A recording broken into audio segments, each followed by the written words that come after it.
Once you are awake, it is almost impossible to fall back to sleep again. Once you discover that the Earth is not a spinning globe, but a flat and stationary plane with a firmament above it, everything changes.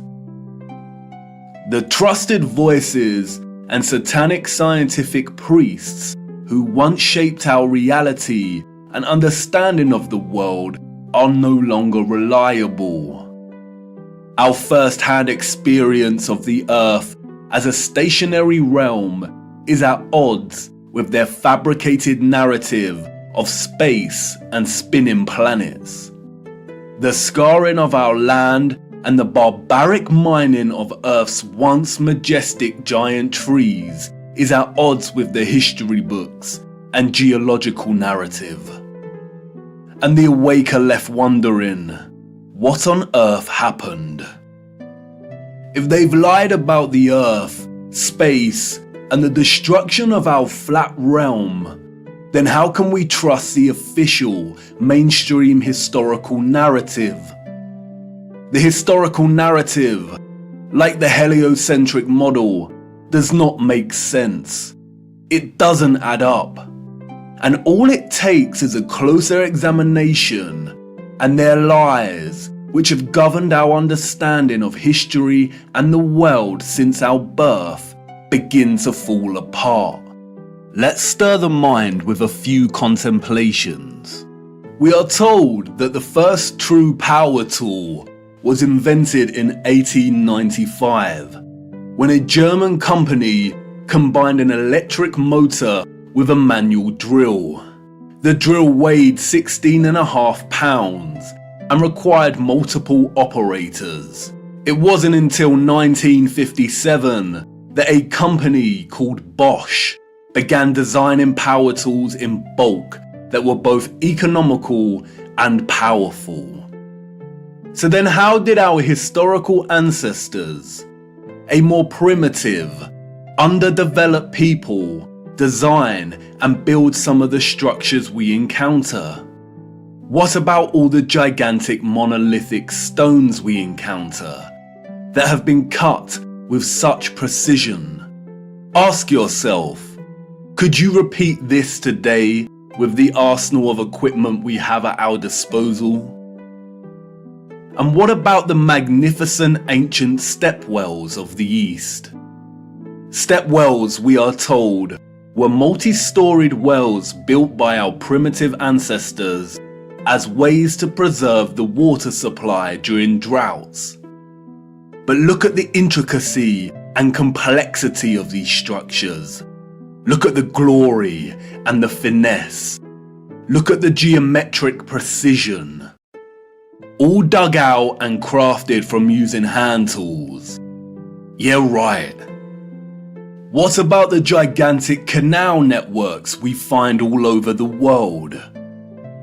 The Erie Canal in America was allegedly built between 1817 and 1825. There were no civil engineers in America at this time. The people responsible for planning construction were novices, we are told. The canal is 12 meters wide and 4 meters deep. The Erie Canal spans 363 miles. But this was not just a case of digging each day for the Irish immigrants and their oxen companions. They had to fell hundreds of trees as they passed through the virgin forest. They had to build complicated aqueducts and locks, and they had to pass through the Niagara Escarpment, an 80-foot high wall of hard limestone. They had to use black powder to blast through this, we are told, as dynamite had yet to be invented. The canal spans 363 miles and was constructed over an 8-year period. This means that on average, 1 mile was completed every 8 days. What a record, especially since those responsible were novices, and power tools and dynamite were yet to be invented. I can tell you now, the so-called early settlers of the Americas did not build these canal systems. And what of the grand and magnificent castles scattered across our realm? Did you know that most were designed and constructed without plumbing systems and methods to heat rooms properly? The royal and the elite of the past were content without having the accessible necessities of survival, just as long as they could live within the grand and the glorious, while the peasants, in their modest abodes, enjoyed warmth throughout the long dark winters? I don't think so. And of course, there is the impossibility of the Great Giza Pyramid Complex.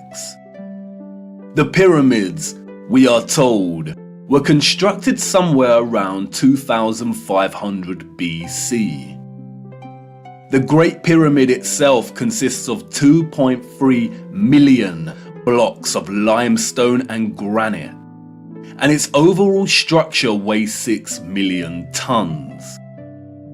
The largest granite stones weigh between 20 and 80 tons each. 20 tons is 20,000 kilograms. These blocks were carved from quarries with copper chisels and allegedly transported from 800 kilometers away. The so-called experts can only theorize that a vast amount of slave labor was required. Being gullible and falling for the official narrative of slave labor is one thing, but can someone please explain how the air shafts of the Great Pyramid align so neatly with the circumpolar stars? And then there is the curious case of star forts, or what the official liars of the world call bastion forts. Developed in the late 15th and early 16th century, these forts, we are told, were designed during an era of gunpowder and the cannon. The geometric design offered a nation's military protection against blind spots during conflict. Of course they did. We all know that the best protection during war is to design a fort with such precise geometric patterning. Has any real historian ever stopped to think just how perfect the geometry is here? Our primitive ancestors did not have the technology to view structures from above, but they still managed to achieve this? Give me strength.